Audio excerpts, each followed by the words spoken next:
Hello everyone, welcome to जी के trick. आइए friends, daily current affair की सीरीज को आगे बढ़ाते हैं और आज हम 16 नवंबर 2024 के करंट अफेयर्स को डिस्कस कर लेते हैं। सबसे पहला क्वेश्चन है, निम्नलिखित में से कौन घरेलू प्रणालीगत महत्वपूर्ण बैंक यानी कि डोमेस्टिक सिस्टमेटिकली इंपॉर्टेंट बैंक्स की सूची में शामिल नहीं है। फ्रेंड्स, हाल ही में हम देखते हैं कि आरबीआई ने डोमेस्टिक सिस्टमेटिकली इंपॉर्टेंट बैंक्स की सूची को लॉन्च किया है और इस सूची में हम देखते हैं कि पिछले साल की तरह भी इस साल भारत में 3 बैंक्स को DSIBs का दर्जा दिया गया है, जो कि है SBI, HDFC और ICICI बैंक। तो फ्रेंड्स, यहाँ पर यस बैंक जो है वो इस सूची में नहीं है, तो सही आंसर हो जाएगा डी, यस बैंक। अब बात आती है कि आखिरकार ये DSIBs यानी कि डोमेस्टिक सिस्टमेटिकली इंपॉर्टेंट बैंक्स होती क्या हैं। फ्रेंड्स, ये वो बैंक होती हैं जिनका आकार बहुत बड़ा है, जिनका कैपिटल वॉल्यूम बहुत बड़ा है, जिनके पास कस्टमर बेस काफ़ी बड़ा है, जिनका यहाँ पर रीच बहुत ज़्यादा बड़ा है। इन बैंक्स के जो काम होते हैं वो क्रॉस जुरिस्डिक्शनल एक्टिविटीज़ के अंतर्गत आते हैं, यानी कि फ्रेंड्स यहाँ पर क्रॉस लिंकेजेस और क्रॉस वर्क हमको देखने को मिलता है। काफ़ी जटिलता से ये बैंक्स ऑपरेट करते हैं। यहाँ पर इन बैंकों का कोई और विकल्प नहीं है, ये जो काम संभाल रहे हैं ये काम यही बैंक संभाल सकते हैं। साथ में फ्रेंड्स, ये जो बैंक है ये इंटरकनेक्शन प्रोवाइड करते हैं दूसरे विभागों को, दूसरे डिपार्टमेंट्स को, इंडस्ट्रीज़ को, गवर्नमेंट्स को, कस्टमर्स को और सभी लोगों को। इसलिए फ्रेंड्स, इंटरकनेक्शन हमको देखने को मिलता है इन बैंक्स के साथ में। इसलिए इन बैंक्स को बोला जाता है टू बिग टू फेल, यानी कि अगर ये बैंक फेल हो जाएंगे तो सिस्टमेटिकली यहाँ पर हमको बहुत सारे फाइनेंशियल सर्विसेज का फेलियर देखने को मिल सकता है और एक इकोनॉमिक क्राइसिस हमको देश में देखने को मिल सकती है। इसलिए इन बैंक्स को फेल नहीं होने देना है। टू बिग टू फेल ये बैंक्स हैं, इसलिए आरबीआई यहाँ पर इनको रिकॉग्नाइज करता है और इन बैंकों के लिए अलग गाइडलाइंस भी दी जाती हैं समय समय पर। अब बात आती है कि आरबीआई ये काम किस तरह करता है। तो आरबीआई ने फ्रेंड्स 2014 में DSIBs के लिए एक फ्रेमवर्क बनाया था। ये फ्रेमवर्क यहाँ पर जो बेसल कमेटी है ऑन बैंकिंग सुपरविजन, उसके अंतर्गत बनाया गया था। इसका सबसे बड़ा क्राइटेरिया ये देखने को मिलता है कि जब भी किसी बैंक का साइज 2% ऑफ GDP हो जाता है किसी देश के, तो उस बैंक को डोमेस्टिक सिस्टमेटिकली इंपॉर्टेंट बैंक की लिस्ट में डाला जा सकता है। जिस तरह से फ्रेंड्स हर देश की अपनी एक डोमेस्टिक सिस्टमेटिकली इंपॉर्टेंट बैंक होती है, इसी तरह ग्लोबल सिस्टमेटिकली इंपॉर्टेंट बैंक भी हमको देखने को मिलती है। ग्लोबल सिस्टमेटिकली इंपॉर्टेंट बैंक्स को डिक्लेयर करता है फाइनेंशियल स्टेबिलिटी बोर्ड। साथ साथ फ्रेंड्स यहाँ पर basal committee on banking supervision उसको एडवाइस देती है, जिसके हिसाब से GSIBs को पहचाना जाता है। दुनिया भर में फ्रेंड्स हमको JP Morgan chess, bank of America, city group, HSBC, agriculture bank of China, Barclays जैसी बैंक्स GSIBs की लिस्ट में देखने को मिलती हैं। यहाँ पर हमने बात करी फाइनेंशियल स्टेबिलिटी बोर्ड की, तो friends financial stability board bank for international settlements के अंतर्गत आता है, जो कि लोकेटेड है बेसल, स्विट्जरलैंड में। इसकी स्थापना 2009 में हुई थी, इस पॉइंट को भी नोट करिएगा। तो यहाँ पर हमने बात करी डोमेस्टिक सिस्टमेटिकली इंपॉर्टेंट बैंक्स के बारे में। इंडिया में 3 ये बैंक हैं, SBI, HDFC और ICICI बैंक। आगे बढ़ने से पहले फ्रेंड्स डिस्कस कर लेते हैं ऑफर ऑफ द डे। एक दिन के लिए और 100 RGS आपको ऑफर प्राइस में दिया जा रहा है। फ्रेंड्स, 100 RGS में अक्षय ने geography, polity, history, science, economics, art and culture, computer, sports, static, GK, ये सभी टॉपिक्स को फ्रेंड्स यहाँ पर ट्रिक्स के थ्रू और कॉन्सेप्चुअल क्लैरिटी के साथ पढ़ाया है। सिर्फ 100 घंटे में फ्रेंड्स इस कोर्स को आप ख़त्म कर सकते हैं। अगर फ्रेंड्स आप बिगनर हैं, लास्ट टाइम रिवीजन करना चाहते हैं या फिर जल्द से जल्द GS पोर्शन को कवर करना चाहते हैं, तो फ्रेंड्स ये बेस्ट कोर्स रहेगा आप सभी के लिए। तो इस कोर्स को एक बार जरूर विजिट करें और देखें किस तरह से सिर्फ 100 आवर्स में आपको कॉन्सेप्चुअल क्लैरिटी मिलती है इन सभी सब्जेक्ट्स पर। यह कोर्स फ्रेंड्स आपको रूट एप्लीकेशन और क्रेजी जीके ट्रिक एप्लीकेशन दोनों जगह मिल जाएगा। चलिए आगे बढ़ते हैं। चलिए देखते हैं नेक्स्ट क्वेश्चन। उमंग पहल का उद्देश्य क्या है, जिसे 2017 में भारत सरकार द्वारा शुरू किया गया था। हाल ही में हम देखते हैं कि उमंग इनिशिएटिव को 7 साल पूरे हुए हैं, इसलिए ये न्यूज़ में है। उमंग पहल का बेसिक पर्पस है देश में मोबाइल गवर्नेंस को प्रोवाइड करना है, यानी कि उमंग पहल के तहत भारत सरकार देशवासियों को मोबाइल गवर्नेंस प्रदान करना चाहती है। तो राइट आंसर हो जाएगा D, to provide mobile governance. अब बात करते हैं उमंग की फ्रेंड्स। तो उमंग का फुल फॉर्म है unified mobile application for new age governance. इसको डेवलप किया गया है ministry of electronics and information technology के साथ नेशनल ई गवर्नेंस डिवीजन ने। यहाँ पर नेशनल ई गवर्नेंस डिपार्टमेंट का काम होता है कि मोबाइल गवर्नेंस भारत के हर नागरिक तक पहुँचाई जाए। फ्रेंड्स, उमंग से हम देखते हैं कि भारतीय नागरिक को एक ही स्थान पर सभी भारत सरकार की ई गवर्नेंस सर्विसेज प्रदान की जाती हैं। चाहे बात यहाँ पर केंद्र सरकार की हो, राज्य सरकार की हो या फिर लोकल गवर्नमेंट की, सभी गवर्नमेंट सर्विसेज आपको उमंग प्लेटफॉर्म पर देखने को मिलेंगी। लगभग 7 करोड़ भारतीय इस एप्लीकेशन का इस्तेमाल करते हैं, जहाँ पर 2200 से ज़्यादा सर्विसेज एक साथ आप देख सकते हैं। यहाँ पर अगर हम बात करें कि किस तरह की ई गवर्नेंस सेवाएं हमको देखने को मिल सकती हैं उमंग प्लेटफॉर्म पर, तो health, travel, social security, public grievances, farmers, BFSI, women, child and senior citizens, police and legal, transport, general, E district services, bill and utilities, मेरा ration, youth skill and development, DBT schemes, education skill and employment, ये सब services आपको उमंग platform पर देखने को मिल सकती हैं। तो बेसिकली उमंग मोबाइल ऐप इंडियन गवर्नमेंट का एक all in one, single, unified, secure, multi channel, multilingual और मल्टी सर्विस मोबाइल ऐप है। उमंग ऐप का लक्ष्य बहुत सिंपल है, वो भारत में मोबाइल गवर्नेंस को तेज़ी से बढ़ावा देना चाहता है ताकि हर नागरिक को ईज़ ऑफ लिविंग प्रोवाइड की जा सके। उमंग ऐप को friends 6th world government summit में बेस्ट एम गवर्नमेंट सर्विस का अवार्ड भी दिया गया था। ये अवार्ड फ्रेंड्स उसको 2018 में दुबई UAE में मिला था। इस पॉइंट को जरूर नोट करिएगा, बहुत ही इंपॉर्टेंट है। तो यहाँ पर हमने डिस्कस करा उमंग ऐप को। आइए देखते हैं नेक्स्ट क्वेश्चन। हाल ही में किस राज्य ने सोलर फैंस परियोजना शुरू की है? फ्रेंड्स, सोलर फैंस परियोजना हाल ही में हम देखते हैं कि उड़ीसा राज्य में शुरू की गई है। तो यहाँ पर सही आंसर हो जाएगा सी। उड़ीसा में फ्रेंड्स समय समय पर ये न्यूज़ आती है कि वहाँ पर धान की खेती होती है और ये जो धान की फसल है उसको यहाँ पर एलिफेंट्स यानी कि हाथियों द्वारा कई बार नष्ट कर दिया जाता है, नुकसान पहुँचाया जाता है। तो उसी को रोकने के लिए यहाँ पर सोलर फेंस प्रोजेक्ट शुरू किया गया है उड़ीसा में। फ्रेंड्स, ये जो प्रोजेक्ट है ये सस्टेनेबल है और एक ह्यूमन सोल्यूशन यहाँ पर प्रोवाइड किया गया है, जिससे यहाँ पर जो जीव जंतु है उनको भी नुकसान ना पहुँचे और जो फसल है वो भी सुरक्षित रहे। पीसफुल कोएग्जिस्टेंस के तहत यहाँ पर इस प्रोजेक्ट को चालू किया गया है। यहाँ पर बेसिकली जो टेक्नोलॉजी यूज़ की गई है उसमें सोलर पावर का यूज़ किया जाएगा, जहाँ पर एक फेंसिंग करी जाएगी और इस फेंस में बहुत ही माइल्ड इलेक्ट्रिक पल्सेज होंगी। जैसे ही कोई जानवर उसको टच करेगा तो बहुत हल्का करंट उसको लगेगा, जिसके बाद वो वहाँ से दूर हो जाएगा और अपना रास्ता बदल लेगा। तो इस तरह से जो पैडी की फील्ड है, धान की जो फसल है, उसको नुकसान नहीं पहुँचेगा। ये यहाँ पर टेक्नोलॉजी का इस्तेमाल किया गया है उड़ीसा में। सोलर फेंस प्रोजेक्ट उड़ीसा में शुरू किया गया। तो बहुत ही सिंपल प्रोजेक्ट है। इसका इम्प्लीमेंटेशन की बात करें तो यहाँ पर किसानों को 10% कंट्रीब्यूशन देना पड़ता है और यहाँ पर जिनके पास बाग बगीचे हैं उनको 50% कंट्रीब्यूशन देना पड़ता है। ये जो प्रपोजल है आपको ग्राम सभा या पंचायत के माध्यम से सबमिट करना पड़ता है, जिसके बाद सरकार खेत या फिर बागान में इस फेंसिंग को करती है। तो बहुत ही यूनिक इनिशिएटिव यहाँ पर उड़ीसा में हमको देखने को मिल रहा है सोलर फेंस प्रोजेक्ट के तहत। आइए देखते हैं नेक्स्ट क्वेश्चन। अमेरिका की नेशनल इंटेलिजेंस एजेंसी का डायरेक्टर किसे नियुक्त किया गया है? हाल ही में हम देखते हैं कि अमेरिका में तुलसी गैब्रार्ड को नेशनल इंटेलिजेंस एजेंसी का डायरेक्टर नियुक्त किया गया है। तो राइट आंसर हो जाएगा सी, तुलसी गैब्रार्ड। हाल ही में हम देखते हैं कि डोनाल्ड ट्रंप ने अमेरिकन प्रेसिडेंट इलेक्शन को जीता है, जिसके बाद वो लगातार अनाउंस कर रहे हैं प्रमुख पदों पर किनको वो नियुक्त करने वाले हैं। तो तुलसी गैब्रार्ड को अमेरिका की नेशनल इंटेलिजेंस एजेंसी का डायरेक्टर बनाया जाएगा। तुलसी गैब्रार्ड इससे पहले अमेरिका की 4 बार सांसद रह चुकी हैं। 2020 में उन्होंने फ्रेंड्स प्रेसिडेंट पद के लिए भी अपना कैंडिडेचर दिया था। तुलसी गैब्रार्ड एक अमेरिकन पॉलिटिशियन है, मगर फ्रेंड्स वो नेशनल गार्ड में भी अपनी सेवाओं को दे चुकी हैं।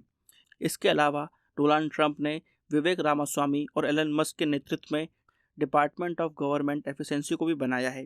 फ्रेंड्स, ये जो डिपार्टमेंट है बेसिकली इसका ये काम रहेगा कि जो गवर्नमेंट ब्यूरोक्रेसी यानी कि नौकरशाही के द्वारा लैप्सेस आते हैं, काम डिले होता है, कहीं कहीं हमको अनियमितताएं देखने को मिलती हैं, कहीं अननेसेसरी डिले देखने को मिलता है, तो उसको ये कम करेंगे, रेगुलेशन को कम करेंगे ताकि सही तरीके से रिसोर्सेज का इस्तेमाल हो सके, कहीं पर पैसा वेस्ट ना हो और काम बहुत स्मूथली हो सके। इन दोनों का यही काम रहेगा जिसके लिए डिपार्टमेंट ऑफ गवर्नमेंट एफिशिएंसी बनाया गया है, जो विवेक रामास्वामी और एलन मस्क के नेतृत्व में काम करेगा।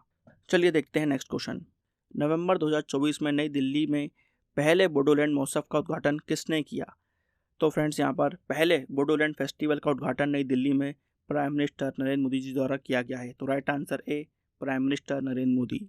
बोडोलैंड अक्सर सुर्खियों में रहता है। असम राज्य के नॉर्थ ईस्टर्न रीजन में ये एक स्थित विशेष प्रशासनिक क्षेत्र है, यानी कि स्पेशल एडमिनिस्ट्रेटिव एरिया है ये, जो कि असम राज्य में हमको देखने को मिलता है। इसको हम फ्रेंड्स बोडोलैंड टेरिटोरियल रीजन भी कहते हैं, BTR के नाम से भी इसको जाना जाता है। बोडोलैंड क्षेत्र में फ्रेंड्स प्रमुखतः बोडो ट्राइबल कम्युनिटी रहती है और यहाँ पर बोडो ग्रुप आसाम के प्रमुख ट्राइबल ग्रुप्स में से एक है। न्यू दिल्ली में पहली बार हम देखते हैं कि बोडोलैंड फेस्टिवल का इनॉग्रेशन किया गया है। इस बार के फेस्टिवल की थीम है समृद्ध भारत के लिए शांति और सद्भाव, peace and harmony for a prosperous India. इस फेस्टिवल का यहाँ पर यही लक्ष्य है कि बोडोलैंड क्षेत्र में पीस यानी कि हार्मनी और डेवलपमेंट यानी कि विकास देखने को मिले। इसके अलावा फ्रेंड्स यहाँ पर यह भी लक्ष्य है कि असम, बंगाल के आसपास के क्षेत्र में जो बोडो पीपल रहते हैं उनमें हमको कल्चरल यूनिटी और सोशियो इकोनॉमिक डेवलपमेंट भी देखने को मिले। तो पहला बोडोलैंड फेस्टिवल दिल्ली में मनाया गया और इसका उद्घाटन किया है प्राइम मिनिस्टर नरेंद्र मोदी जी ने। चलिए देखते हैं नेक्स्ट क्वेश्चन। हाल ही में गाइडेड पिनाका वेपन सिस्टम की टेस्टिंग की गई। गाइडेड पिनाका वेपन सिस्टम किसके द्वारा विकसित किया गया है? Guided Pinaka weapon system DRDO द्वारा डेवलप किया गया है। तो राइट आंसर हो जाएगा सी, DRDO। हाल ही में DRDO ने गाइडेड पिनाका वेपन सिस्टम का टेस्टिंग किया था, इसलिए ये न्यूज़ में है। इंडियन आर्मी का ये एक अत्याधुनिक multi barrel rocket launcher system है, यानी कि फ्रेंड्स यहाँ पर इस सिस्टम से रॉकेट्स को लॉन्च किया जा सकता है। पिनाका रॉकेट सिस्टम एक अपडेटेड वर्जन है जिसके अंदर हम देखते हैं कि गाइडेंस और प्रिसीजन को बढ़ाने के लिए नई टेक्नोलॉजी को ऐड किया गया है। इस रॉकेट लॉन्चर की जो रेंज है फ्रेंड्स वो है 45 से लेकर 90 किलोमीटर। काफ़ी बार एग्जाम्स में फ्रेंड्स हमको डिफेंस इक्विपमेंट्स पर क्वेश्चन देखने को मिलते हैं। तो फ्रेंड्स यहाँ पर इन पॉइंट्स को हमें नोट करना है कि गाइडेड पिनाका वेपन सिस्टम एक मल्टी बैरल रॉकेट लॉन्चर है जिसकी रेंज 45 से 90 किलोमीटर है और इसको डेवलप किया गया है DRDO द्वारा। आइए देखते हैं नेक्स्ट क्वेश्चन। बाली जात्रा महोत्सव किस राज्य में मनाया जाता है? फ्रेंड्स, बाली जात्रा महोत्सव उड़ीसा राज्य में मनाया जाता है। 2019 में SSC GD में इस क्वेश्चन को पूछा गया था, जहाँ पर ये पूछा गया था कि बाली जात्रा भारत के निम्नलिखित में से किस राज्य में मनाया जाता है। उसका आंसर भी फ्रेंड्स उड़ीसा था। तो इस तरह के क्वेश्चन हमको एग्जाम में देखने को मिलते हैं, इसलिए ये क्वेश्चन हमारे लिए इंपॉर्टेंट है। हाल ही में फ्रेंड्स हम देखते हैं कि उड़ीसा में बाली जात्रा महोत्सव को या फिर बाली की यात्रा को शुरू किया गया। फ्रेंड्स, बाली जात्रा महोत्सव कार्तिक पूर्णिमा पर शुरू होता है, जो कि कटक में महानदी के तट पर 7 दिनों तक आयोजित किया जाता है। ये फेस्टिवल हम देखते हैं कि हर साल समुद्र देवता के सम्मान में मनाया जाता है। साथ साथ फ्रेंड्स यहाँ पर जो एंशिएंट कलिंग और साउथ ईस्ट एशिया के बीच में सदियों से संबंध है, पुराने संबंध है, उनके सम्मान में भी इस फेस्टिवल को मनाया जाता है। इस फेस्टिवल के दौरान यहाँ पर मेले का आयोजन किया जाता है, धार्मिक झांकियाँ हमको देखने को मिलती हैं, लोक नृत्य यहाँ पर देखने को मिलते हैं, यहाँ पर नाव की रेस होती है और बहुत सारे सांस्कृतिक प्रोग्रामों का यहाँ पर ऑर्गेनाइज किया जाता है। तो बाली यात्रा, जिसको हम बाली की यात्रा भी बोलते हैं, ये महोत्सव उड़ीसा राज्य में मनाया जाता है। आइए देखते हैं नेक्स्ट क्वेश्चन। 15 नवंबर को किस राज्य का स्थापना दिवस मनाया जाता है? फ्रेंड्स, 15 नवंबर को झारखंड राज्य का स्थापना दिवस मनाया जाता है। 15 नवंबर 2024 को हम देखते हैं कि झारखंड का 24वां संस्थापना दिवस मनाया गया, फाउंडेशन डे मनाया गया। झारखंड राज्य की स्थापना फ्रेंड्स 2000 में हुई थी, जिसके लिए बिहार रीऑर्गेनाइजेशन बिल पास किया गया था। 15 नवंबर 2000 को हम देखते हैं कि बिहार से अलग कर झारखंड को एक अलग राज्य बनाया गया था। झारखंड शब्द फ्रेंड्स 2 शब्दों से मिलकर बनता है, झार और खंड। झार का अर्थ होता है फॉरेस्ट और खंड का मतलब होता है लैंड, यानी कि लैंड ऑफ द फॉरेस्ट। उस समय फ्रेंड्स यहाँ पर बिहार की जो 18 डिस्ट्रिक्ट्स थी, 18 जिले थे, उनको अलग कर झारखंड को भारत का 28वां राज्य बनाया गया था 15 नवंबर 2000 में। इस पॉइंट को नोट करिएगा। झारखंड की अगर हम बात करें तो फ्रेंड्स झारखंड की जो नेबरिंग स्टेट्स हैं वो हैं बिहार, उत्तर प्रदेश, छत्तीसगढ़, पश्चिम बंगाल और उड़ीसा। झारखंड की राजधानी है रांची। यहाँ के गवर्नर हैं इस समय संतोष गंगवार। इस समय चीफ मिनिस्टर हैं हेमंत सोरेन। हालांकि अभी झारखंड में चुनाव हुए हैं, उसका रिजल्ट आना बाकी है। झारखंड में विधानसभा सीटें फ्रेंड्स 81 हैं, राज्यसभा सीटें 6 हैं, लोकसभा सीटें 14 हैं। आइए देखते हैं नेक्स्ट क्वेश्चन। फॉर्च्यून मैगजीन की पहली फॉर्च्यून पावरफुल बिजनेसमैन 2024 लिस्ट में शामिल एकमात्र भारतीय कौन है? इस लिस्ट में एकमात्र भारतीय हैं Mukesh Ambani. Right answer B, Mukesh Ambani.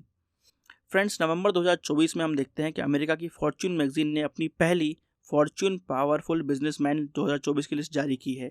यहाँ पर हमको एक ही भारतीय मिलते हैं, मुकेश अंबानी। इसके अलावा फ्रेंड्स यहाँ पर 6 व्यक्ति और हैं जो कि भारतीय मूल के हैं। मुकेश अंबानी जी की बात करें तो फ्रेंड्स ये रिलायंस इंडस्ट्रीज लिमिटेड के CMD हैं और मुकेश अंबानी इस लिस्ट में 12वें स्थान पर हैं। इसके अलावा पहले स्थान पर हैं एलन मस्क, जो टेस्ला और स्पेसएक्स से आते हैं। जेम्स ह्यूआन फ्रेंड्स एनवीडिया के हैं। सत्य नडेला माइक्रोसॉफ्ट से।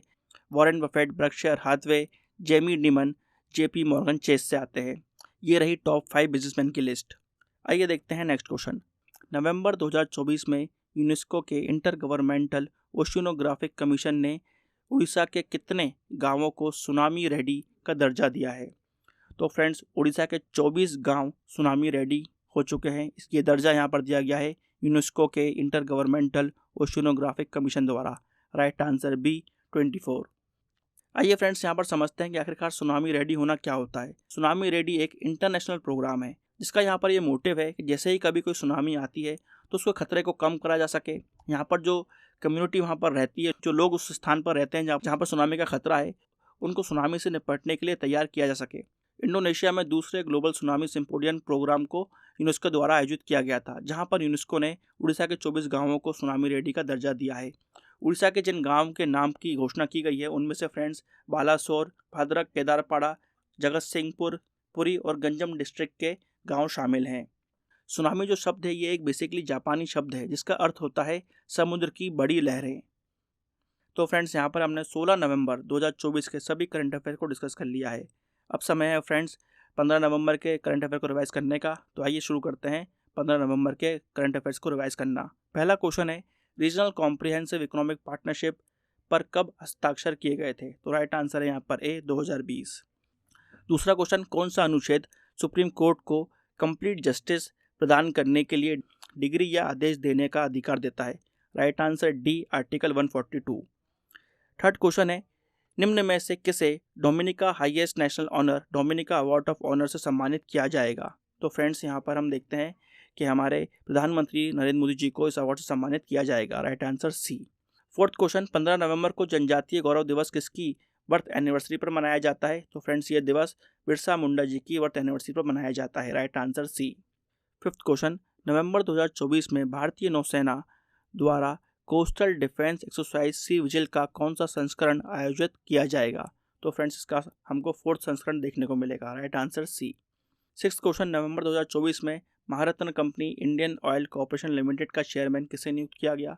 तो फ्रेंड्स यहाँ पर अरविंद सिंह सहानी जी को IOCL का नया चेयरमैन नियुक्त किया गया है। Right answer B. Seventh question है हर साल झिरी मेला किस राज्य या केंद्र शासित प्रदेश में आयोजित किया जाता है? इसको फ्रेंड्स आयोजित किया जाता है जम्मू एंड कश्मीर में। Right answer A. Eight question है हाल ही में खबरों में रहा ग्लोबल कार्बन प्रोजेक्ट किसके द्वारा लॉन्च किया गया है? फ्रेंड्स इस प्रोजेक्ट को फ्यूचर अर्थ और वर्ल्ड क्लाइमेट रिसर्च प्रोग्राम द्वारा लॉन्च किया गया है। नाइन्थ क्वेश्चन, चर्चित ज्वालामुखी लेबोटोबी लाकी लाकी किस देश में स्थित है? तो फ्रेंड्स ये स्थित है Indonesia. Right answer C. Last question है डॉक्टर देवेंद्र कुमार घोड़ावत द्वारा लिखी गई पुस्तक माँ मदर नामक पुस्तक का विमोचन किसने किया है? तो फ्रेंड्स इसका विमोचन अर्जुन राम मेघवाल जी ने किया है। राइट आंसर ए।